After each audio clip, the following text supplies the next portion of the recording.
في الأفق، المعروف باسم أبو الهول.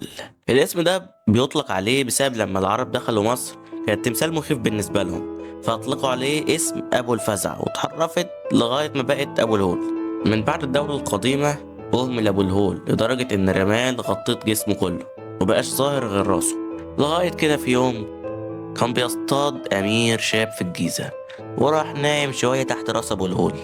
ساعتها ما كانش ظاهر من أبو الهول غير راسه، كان كله مدفون تحت الرمل. وحلم من أبو الهول جاله في الحلم وطلب منه أن يطلعه من تحت الرمال، ولو عمل كده هيبقى ملك مصر.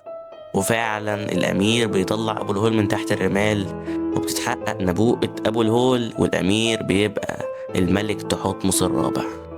وبعد فترة بيدفن أبو الهول تاني تحت الرمال، وبيحاول اليونانيين والرومان بس مش بينجحوا، وبيفضل الوضع كما هو لغاية ما عالم المصريات العظيم دكتور سليم حسن سنة 1939 بينجح أخيرا في إخراج أبو الهول.